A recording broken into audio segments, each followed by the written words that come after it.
अस्सलाम वालेकुम सब दोस्तों को डिजिटल बादशाह के इस नए एपिसोड में आपका दोस्त शराज अमीन आपको खुश आमदेद कहता है। बहुत बहुत खुश आमदेद कहता है।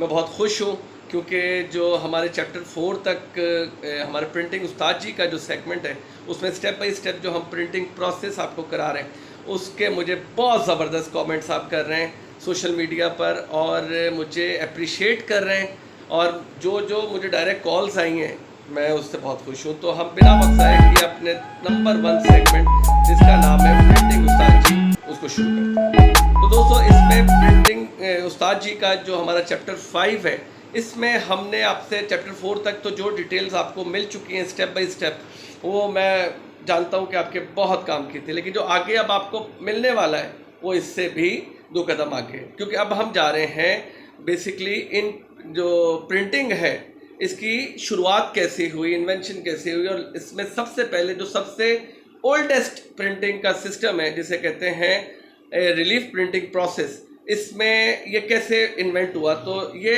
जोहानस गुटेनबर्ग ने 15वीं सदी में मूवेबल प्रिंटिंग प्रोसेस शुरू किया था और इसमें उन्होंने एक एलॉय टाइप्स बनवाए थे और उसको मूवेबल उसमें सिस्टम पे बनाया था जिसकी एक जो इमेज कैरियर की लेयर होती है वो उसमें बहुत मामूली से हिस्से को कवर करती है और उसके नीचे उसका बेस होता है जो प्रिंटिंग इमेज कैरियर नहीं होता। उन्होंने इस टाइप्स को मिलाकर ये लेटर प्रिंटिंग प्रोसेस का आगाज़ किया 15वीं सदी में। आप याद रखिएगा, इनको प्रिंटिंग की दुनिया में लोग फादर ऑफ प्रिंटिंग भी कहते हैं। ऐसा माना जाता है कि लेटर प्रिंटिंग प्रोसेस जो है और रिलीफ प्रिंटिंग प्रोसेस ये अब ख़त्म हो चुका है, जा चुका है, लेकिन ऐसा बिल्कुल नहीं है क्योंकि आज भी letter printing process, flexographic printing process आज भी इस्तेमाल हो रहा है। लेकिन माना जाता है कि आज नई चीज़ें आ चुकी हैं, उससे बेहतर आ चुकी हैं, लेकिन जो चीज़ें हमें शुरुआत से मिली हैं और इसमें बहुत से ऐसे काम हैं जो आज भी इससे ही हो रहे हैं, जैसे फॉयल स्टैंपिंग, जैसे एम्बोजिंग, जैसे नंबरिंग, जैसे इसमें डाई कटिंग, जैसे इसमें half cutting. Letter printing process के अंदर आप ये जानते हैं कि इसमें ब्लॉक्स बनते हैं और आप ये भी जानते हैं कि ब्लॉक्स कितना इम्पोर्टेंट रोल प्ले करते हैं लेडीज़ वेयर के अंदर, लेडीज़ फैशन के अंदर, उनके दुपट्टा में, सूट में। ये सारा जो ब्लॉक प्रिंटिंग का सिस्टम होता है जिसे हम छापा प्रिंटिंग भी कहते हैं, ये सारी प्रिंटिंग इसी लेटर प्रिंटिंग प्रोसेस की इजाद है।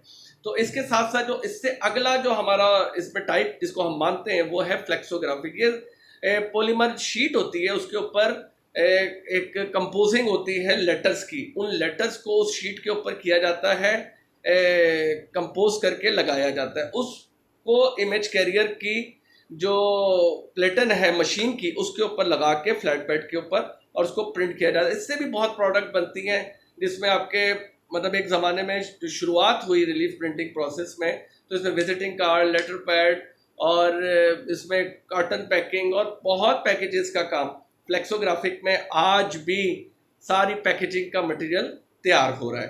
तो दोस्तों लेटर प्रिंटिंग प्रोसेस और फ्लेक्सोग्राफिक प्रिंटिंग प्रोसेस ये हिस्सा है रिलीफ प्रिंटिंग प्रोसेस का, क्योंकि इस पर जितनी बात की जाए कम है, लेकिन इसको हम प्रिंटिंग की बेस करार देते हैं। आज भी रिलीफ प्रिंटिंग प्रोसेस की अपनी जगह मौजूद है और इस पर बहुत सारा काम हो रहा है। तो दोस्तों ये प्रिंटिंग उस्ताद जी में आज स्टेप बाय स्टेप जो हमारी प्रोसेस है आपको बताने का, आपको सिखाने का कि प्रिंटिंग के अंदर हमने स्टार्ट किया सबसे पहले रिलीफ प्रिंटिंग प्रोसेस से। हम इंशाल्लाह कोशिश करेंगे कि अपनी जो नेक्स्ट वीडियो है उसमें चैप्टर 6 के अंदर हम आपको नेक्स्ट स्टेप समझाएंगे। बेसिकली आप हमेशा याद रखें कि प्रिंटिंग के अंदर 4 स्टेप बहुत ज़रूरी होते हैं, एक इमेज कैरियर, एक इंक, एक सब्सट्रेट और चौथा हमारा प्रेशर। इनके बगैर प्रिंटिंग नहीं हो सकती, इसको आपने हमेशा याद रखना है। नंबर 1 पे इमेज कैरियर आता है क्योंकि इमेज कैरियर को हमेशा बेस करार दिया गया है प्रिंटिंग की।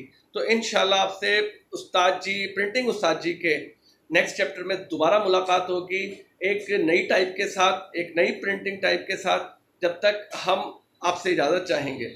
और आप चलते हैं अपने दूसरे और सबसे ज़बरदस्त सेगमेंट, जिसको मैं हमेशा कहता हूँ कि मैं बहुत पसंद करता हूँ, क्योंकि ये जो प्रोडक्ट सेटअप है ना, और ये जो सेगमेंट है, ये इसमें हम ये सीखते हैं कि ऐसी कौन सी प्रोडक्ट है जिसके ऊपर हम काम करके एक तो पैसे कमा सकते हैं, एक बिजनेस को आगे बढ़ाया जा सकता है, बिगिनर कैसे नया काम शुरू कर सकते हैं और इसमें पोटेंशियल कितना है।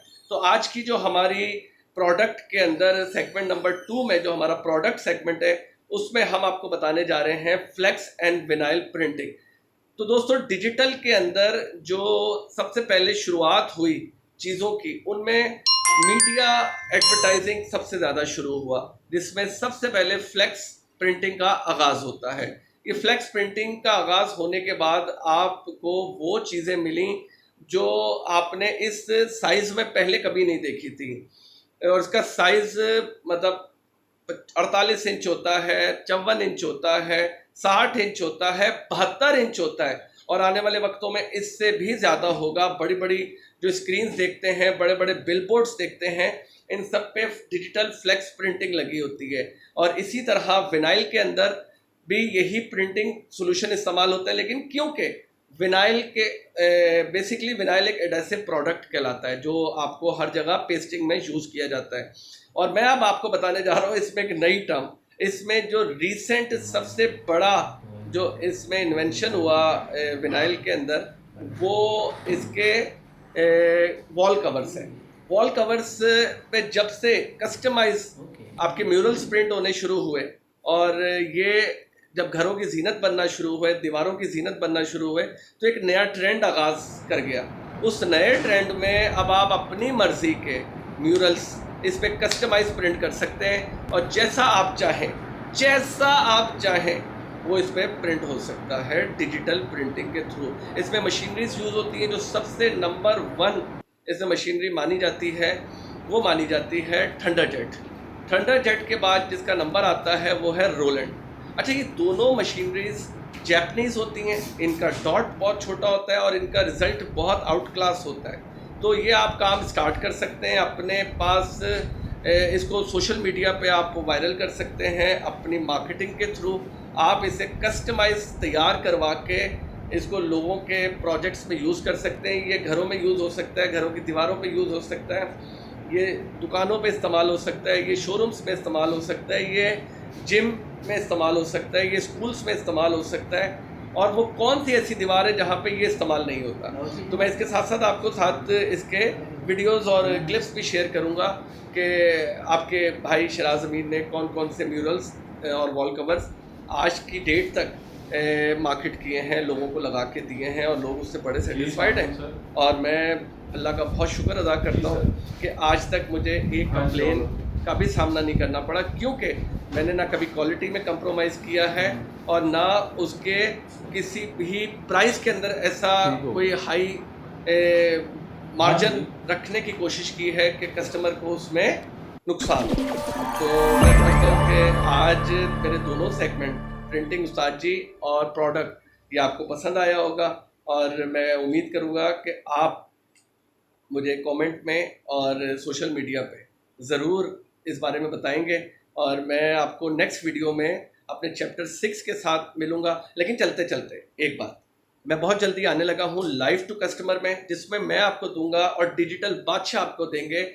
बहुत ज़बरदस्त प्राइसेस और बम्पर डिस्काउंट्स, और वो प्रोडक्ट जो मार्केट में नहीं मिलेगा आपको इस रेट पर। हर चीज़ अवेलेबल होती है, लेकिन कस्टमर का ख्याल सिर्फ डिजिटल बादशाह ही रखता है।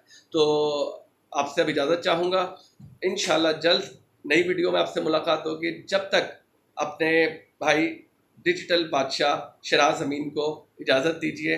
अपना बहुत ख्याल रखिएगा और अपने चैनल का भी बहुत ख्याल रखिएगा। शुक्रिया बहुत बहुत।